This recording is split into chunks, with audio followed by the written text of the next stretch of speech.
Hello students, welcome again in our ES channel, ES YouTube channel, where you can get every kind of knowledge of grammar topic.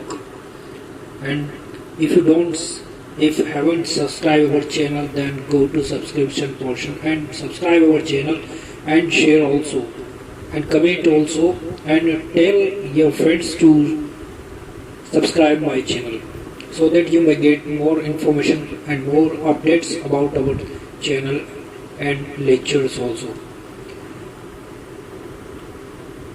Today we are going to study writing portion, in which we can read letter writing. Letter writing is a big portion of grammar of writing part, which is weightage of mark 7 to 8 in examination, board examination. So it is very important. So concentrate on board and try to understand, and if you like to note it down in your notebook, so that you can revise whenever you go to attend your examination. So here we go. देखिए, letter writing जो है वो writing part होता है और ये 6 से 7 number का होगा.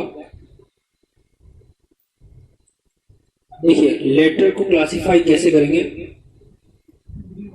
लेटर को क्लासिफाई इस प्रकार से किया जाएगा. There are 2 types of letters. Letter के 2 प्रकार होंगे, formal letter and informal letter. Formal letter को फर्दर क्लासिफाई किया गया है एकेडमिक और नॉन एकेडमिक लेटर.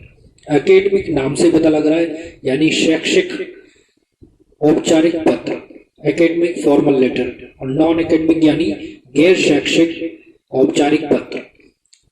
देखिए, एकेडमिक लेटर्स में क्या क्या आएंगे वो भी मैं क्लासिफाई कर दिया. Letter to school, colleges, institute and coaching also. while non-academic formal letter, in which consider official letter, business letter, complaint letter, requirements, inquiry, etc. These kinds of letter. And informal letter वो होगा जो personal letter होगा, यानी letter to relatives, जैसे कि letter to mother, father, uncle, aunt, friend, whatever your relatives, सब जो है इन्फो लेटर में आएगी. कैसे देखा स्टूडेंट्स. अब हम पहला टाइप ले लेते हैं, फॉर्मल एकेडमिक लेटर, और उसको स्टडी कर लेते हैं. देखिए, मेरे पास एक शॉर्ट टेक्निक है जिसके अकॉर्डिंग आप लेटर्स फिलअप कर सकते हैं. ये एक फॉर्मेट है केवल. ये फॉर्मेट आप कहीं भी अप्लाई कर सकते हैं. किसी भी टाइप का आपको फॉर्मल एकेडमिक लेटर लिखना हो तो वहाँ पर ये वाला स्ट्रक्चर जो हमारा फॉर्मेट है वो तैयार रहता है, और उससे सिर्फ अप्लाई करना पड़ता है. जहाँ ब्लैंक स्पेस है वहाँ आपको उसके अकॉर्डिंग फिलअप करना पड़ेगा. देखिए, सबसे ऊपर लेफ्ट हैंड साइड पर एग्जामिनेशन हॉल आएगा. अगर आपको प्लेस नहीं दिया गया है, आपका खुद का एड्रेस नहीं दिया गया है, तो एग्जामिनेशन हॉल आएगा. उसके नीचे डेट आएगी. डेट अगर दे रखी है तो वो डेट आप अप्लाई करोगे, अदरवाइज वहाँ पर आप एग्जामिनेशन वाली डेट लिख लेंगे. उसके नीचे द प्रिंसिपल, वो भी लेफ्ट साइड पे होगा, या फिर हेड मास्टर या हेड मिस्ट्रेस. उसके बाद नेम ऑफ इंस्टीट्यूट, और उसके नीचे प्लेस आ जाएगा. उसके नीचे सब्जेक्ट होगा. सब्जेक्ट जो है वो क्वेश्चन में ही होता है. मैं आपको बताऊंगा किस टाइप से क्वेश्चन से उसे निकाला जाता है.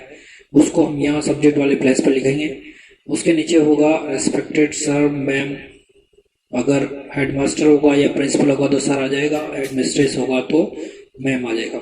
उसके नीचे with due regards and respectfully I beg to state that I am a student of 8th, 9th, 10th, 11th.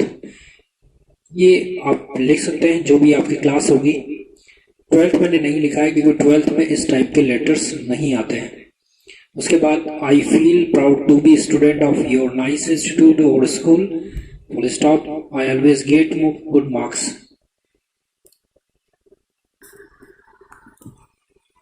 देखिए स्टूडेंट्स, उसके बाद फुल स्टॉप के बाद उसी के बाद है, देखो वो वहां पर स्पेस नहीं था इसलिए मैं दोबारा से इसको टाइप किया पूरा. I am monitor of our class, I always get first rank in class, full stop. I am captain of our school cricket team, full stop. I have got prize in state level tournaments, and full stop. I always take part in school co-curricular activities, full stop. I have good moral conduct and character. यहाँ तक आपको जैसा भी मैंने लिखा है वैसा ही इसको लिखना है, क्योंकि ये सेट है, फॉर्मेट है. इसमें मैं गारंटी देता हूँ 7 अगर मार्क्स का है तो 7 ही मिलेंगे. स्पेलिंग मिस्टेक हो तो बात अलग है, लेकिन जहाँ तक मैंने लिखा है बिल्कुल करेक्ट आएगा. उसके बाद फुल स्टॉप के बाद स्पेस आपको छोड़ देना है, क्योंकि यहाँ पर आंसर आएगा, यानी जिस बारे में आपको लिखने को कहा जाए वो 2 लाइन यहाँ पर आपको सेट करनी है, वो इजीली बन जाती है. ठीक है. उसके बाद फुल स्टॉप जहाँ पर खत्म होगा वो स्पेस छोड़ देंगे. Means you have to change your paragraph and now start with left side. I not only hope but fully assured that you will pay attention at my application, full stop. उसके बाद thanking you for anticipation sir और ma'am, full stop. उसके बाद yours ओबीडिएंटली, और उसके बाद roll number, जो भी आपका रोल नंबर होगा XYZ मैंने डिनोट किया है वो लिख लेंगे. देखिए, अब अगर मान लो जैसे आपको लेटर लिखने को कहा जाता है चेंज योर सेक्शन, तो फिर आप क्या करोगे, करेक्टर के बाद आपको अप्लाई करना है. क्या लिखना है, my father has been transferred to which state which district, जो भी होगा, मान लो जयपुर किया गया है तो my father has been transferred to Jaipur. So I have to go with him with my family, so I can't continue my study here, so please issue my transfer certificate. अगर इसी टाइप से आपका चेंज सेक्शन होता है तो फिर आप लिखेंगे जैसे फुल स्टॉप के बाद my father is a poor farmer या poor clerk, we are 4 brothers या 5 brothers, so he can't afford our education, so please issue my brother who is study in which class, or where you can change my section so that I can share his books. इस type से उसको आप खत्म करेंगे. मान लो जैसे आपको लिखा जाता है रेलवे कंसेशन के लिए, तो वहां पर आप क्या करेंगे, यही फॉर्मेट रहेगा. रेलवे कंसेशन के लिए आप करेक्टर के बाद लिखेंगे, क्या लिखेंगे, my parents live in Delhi या वाट एवर डिस्ट्रिक्ट, वो आप लिखेंगे स्टेट वहां पर. And I want to meet him in summer और winter vacation, so please issue me railway concession for going और रिटर्न जर्नी. वो आप डेट लिख देंगे, वो सब यहाँ पर आ जाएगा, और इसके बाद आप ये पूरा फॉर्मेट फिलअप कर देंगे. मैंने आपके सामने 3 या 4 एग्जाम्पल दे दिए. कोई सा भी हो, कोई सा भी आपके सामने फॉर्मल एकेडमिक लेटर आता है, उसकी 2 या 3 लाइन यहाँ पर आप अप्लाई कर सकते हैं. आप चाहे तो मुझे कमेंट बॉक्स में लिख के बता दीजिएगा कि इस टाइप का लेटर है फॉर्मल एकेडमिक, तो मैं आपको उसका भी एक वीडियो बना के बता दूंगा. मैंने आपको 3-4 एग्जाम्पल दिए. अभी फिर एक एग्जाम्पल और बता देता हूँ. मान लो आपको जैसे लिखना है इश्यू लाइब्रेरी बुक्स, जैसे मान लो आप अफोर्ड नहीं कर पाते तो लाइब्रेरी बुक्स चाहिए आपको, तो उसके लिए क्या लिखेंगे, तो देखिए पूरा फॉर्मेट वैसे रहेगा. यहाँ पर आप करेक्टर के बाद से स्टार्ट करें, हर बार यहीं से स्टार्ट होगा.